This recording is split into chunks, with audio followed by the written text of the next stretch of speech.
Hi everyone. Today we're going to be going over the BACB and its upcoming new changes for 2022. This video is going to be only outlining some of the changes. At the end of the video, we're going to go on the website and I will show you guys how you can find all of these documents. Again, this is just very brief and certain things that I found were super important to know. So we're just going to go ahead and start. So I like to call the BACB the fact page because if you don't already know, and if you live in Miami, there will be a lot of rumors. So I like to not pay attention to them. And I will reference anything I say in this video and in real life, on social media, anywhere from the BACB website, aka the fact page. So a little bit of an introduction.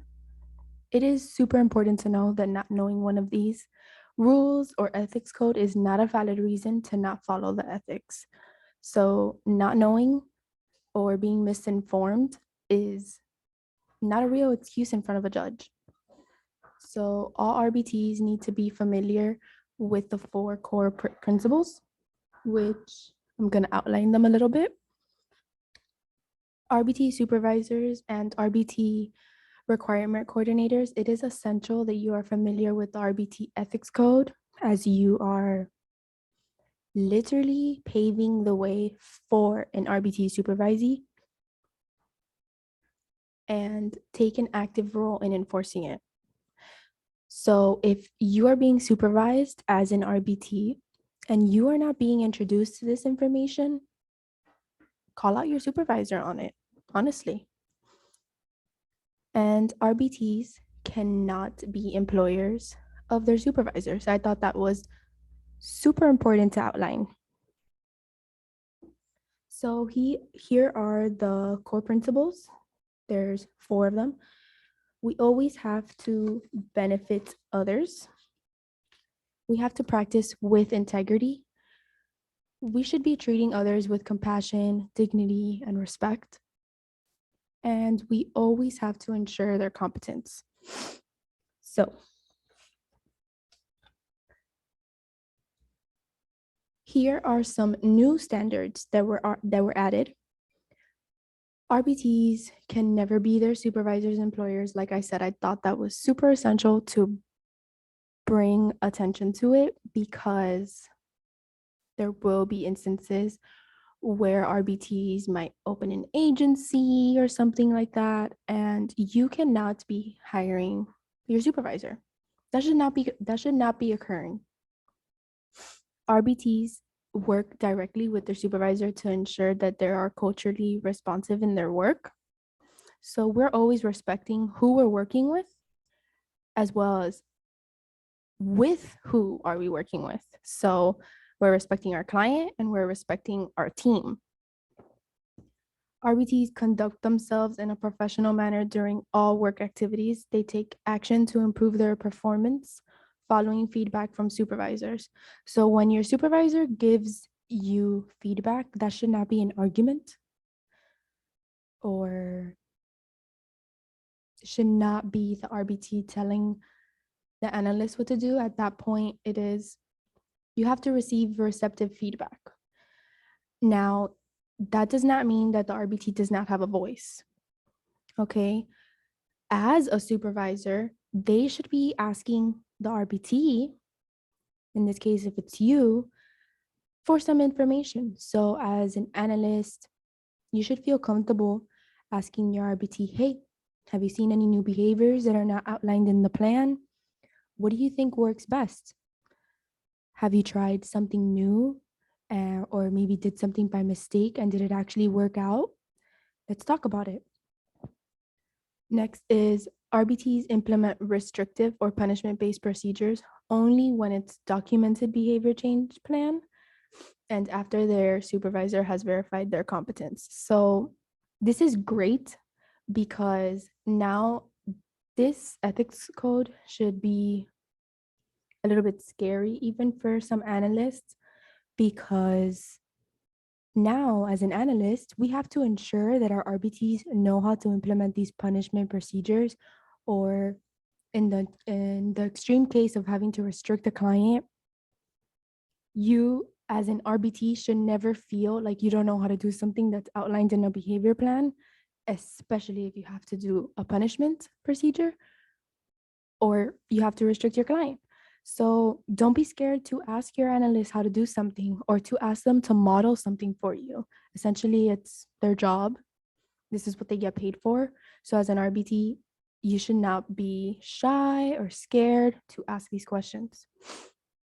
RBTs direct any questions or concern that they or others, so others being family members, anyone directly involved with the client, if you find yourself having a question, direct it to your supervisor. That is what they're there for. You should be engaging in regular communication with your supervisor.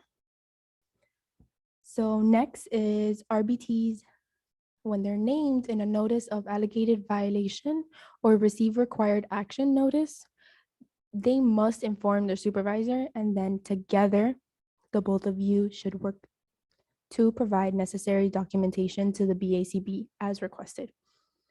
And then last is RBTs regularly check their BACB account to make sure that all of their personal information is accurate. This is super important.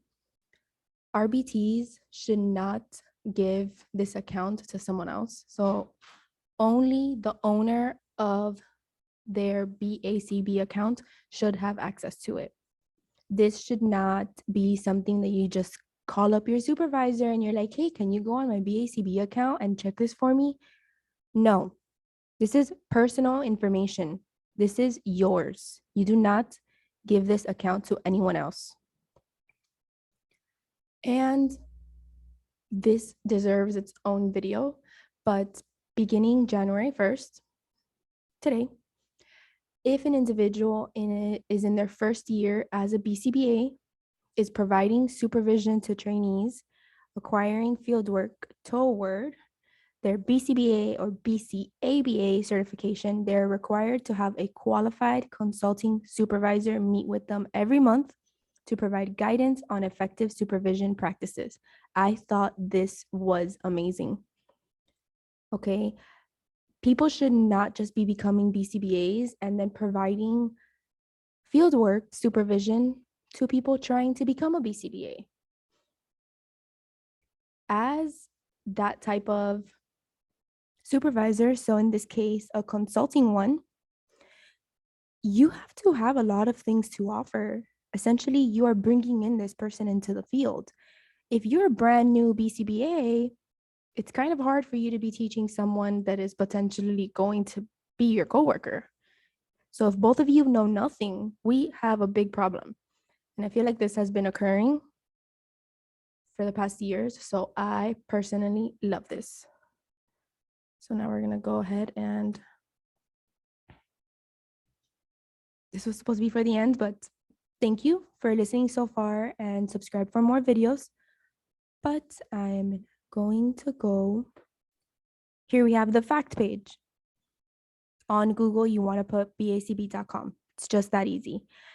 So really quickly, just so you can learn to navigate through it. If you are an RBT, this is where you want to click.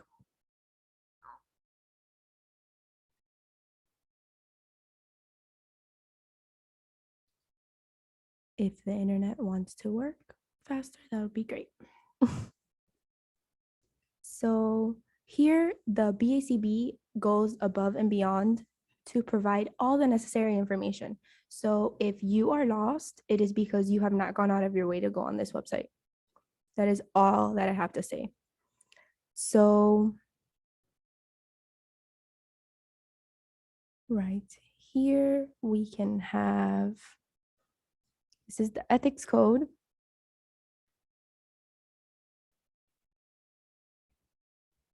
As soon as you click on it, it will direct you right to the ethics code.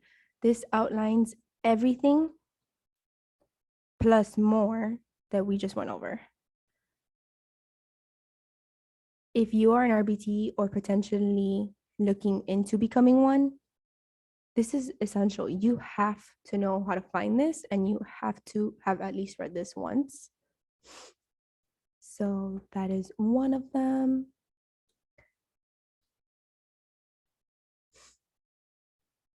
There's more. So let's see. RBT cross. Fuck. Ethics code.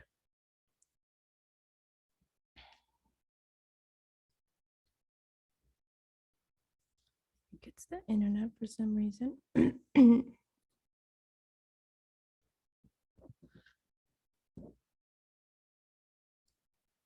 So this is the crosswalk. And not for RBTs. I'm telling you, they have so many things. Okay, so here are the 7 standards that were added. We just went over this. And here are